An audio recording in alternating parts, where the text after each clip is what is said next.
You've been lied to your entire life, from the cartoons you've watched as a kid to the examples you observe from your parents and peers. And that lie is, what goes on outside of you is responsible for your emotions and feelings. This is the greatest lie that the human collective still hasn't awakened to. Today, I'm going to provide you with one tip that's going to allow you to stay still and chill in every situation and exude emotional intelligence like you've never done before. But to do so, you're going to have to go against lifelong conditionings and your biggest opponent, your ego. But if you can be open to this concept, you can expect an expansion of your emotional intelligence, spiritual growth, and consciousness, and no longer allow the flow of life to rob you of joy and inner peace. My name is Nathan Cook, and I'm here to help you live a conscious life. The human collective at this moment in time is at a place where we believe that people and situations are responsible for how we feel. They piss me off, they hurt me, they disrespected me, they make me mad, they make me sad, me. When we make statements like this, we believe that what's going on out there is responsible for what's in here. And we end up believing this as truth. So much so that they end up taking this false truth to the grave with them, when all along they were playing a role of a victim. And it's hard not playing the victim when you've been playing it your entire life. I do want to stress that this is okay. This is just where we are as a collective right now. We're a young species.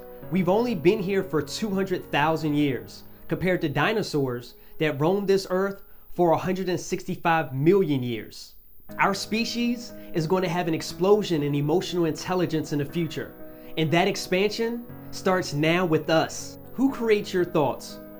Who's responsible for your thoughts? Who's stopping you from experiencing happiness, joy, and peace? You. Every time and all the time.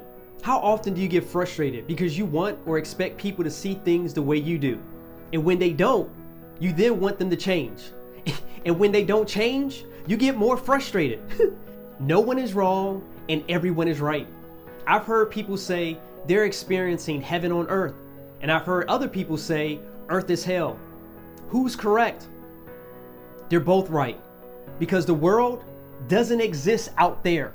It exists in here. Are you following me here? If not, subscribe to the channel. We create feelings of hurt or disrespect when someone does something to us that we wouldn't have done to them. And that's when we say things such as, I would have never said that to you, as if they're you. Just because you see things your way doesn't make you right and them wrong. I know this isn't easy to accept because we want things our way.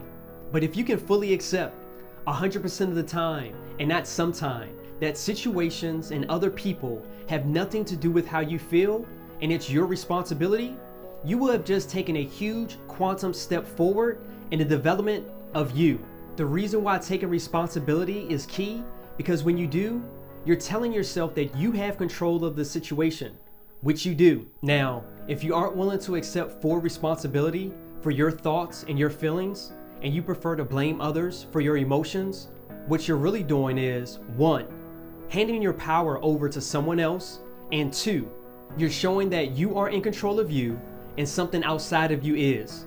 It's as if someone else is controlling you. And this concept is applicable to all emotions. Love is an amazing feeling, but if you believe the source of you feeling love or being safe is from another person, you are setting yourself up for heartbreak and disappointment, because true love is being unattached and not needing someone to make you feel love, when what's truly lacking is self-love. One of the last things my ex-wife told me before we got divorced was, she settled when she decided to marry me. And that hurt like hell. I would tell any person who would listen about how my ex-wife hurt me. And in reality, I gave away my power when I decided to blame something outside of me for my feelings. Because in reality, I was hurting myself. She was absolutely right about what she said. She owns all the rights to her feelings, thoughts, and words, just like everyone else. I am responsible for my feelings, and so are you. I'm going to say this again because it's that important, but you have to take responsibility for your thoughts, feelings and emotions 100% of the time. If not, you'll always find an excuse for something outside of you to control you. It's perfectly fine being mad, pissed, or sad, or any other emotion. But the key is to say, I am responsible for my feelings right now. You're keeping your power when you believe in this. Feel your feelings, don't deflect them. So the number one tip is to take responsibility of your thoughts, emotions, and feelings, knowing that if you decide to play the blame game, you're giving up your power and control. What I'm sharing is philosophy, but if you practice it and then experience it, it'll become your truth. You'll stop reacting and start reflecting. You will accept others knowing that they have every right to do and think whatever they want with their life, as long as it's not physical. You will accept situations for what they are, because it makes no sense to fret over things you can't control. This all comes down to acceptance. And you know what? Let's just not get old together. Let's grow together. Bye for now.